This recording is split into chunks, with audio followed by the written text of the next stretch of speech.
Hello there, I'm Adam Moore. I'm a marriage and family therapist.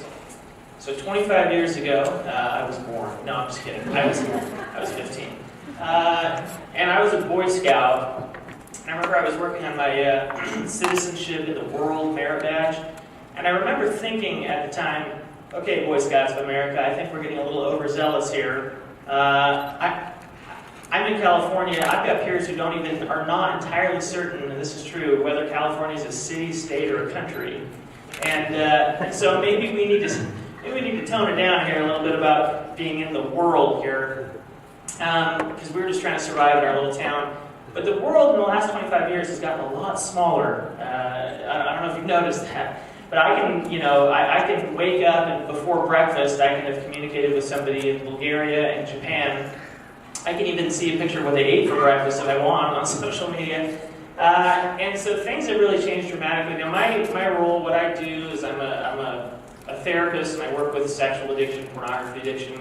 So I'm working with people who have already sort of crossed that line to where their usage of digital media has gone to a place where they can't function normally anymore. They're utilizing it in a way that is sucking them into a completely altered state of being. And I think one of the challenges that we face is that parents, or even the teens that I work with, or the adults that I work with, their main approach is an avoidance approach, like Dina was talking about. If we can just maybe not see it, or let's just try to avoid it, hopefully we don't run into it, and if you do see it, just make sure you close your eyes, or whatever that is, then everything's going to be okay. But the truth is, everything is not okay. It's not working out well. I have a 2-year wait list.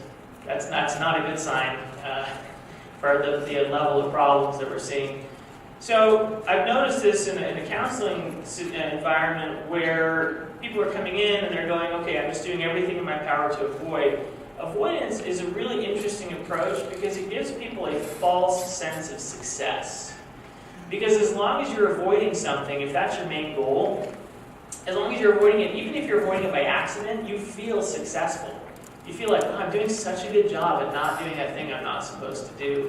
Even if it's completely by accident, because you just happen to not have enough time to do it, or you just haven't run into it yet. So I'm helping people to shift from an avoidance mindset to a proactive approach where they're going after something, an eagerness mindset. Okay? And that is, what am I going after? The 2 questions I ask people are, who are you? So identify your character traits, your identity, who are you, what do you want to be, and then what meaningful contribution do you want to make to the world?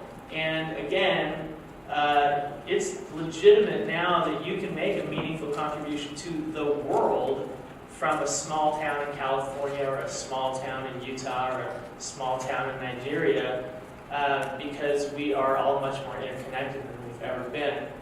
If we can help people shift that mindset to, who am I, what meaningful contribution do I want to make, and what is my proactive stance to go after that, then we can get out of that avoidance mindset and really start making some progress.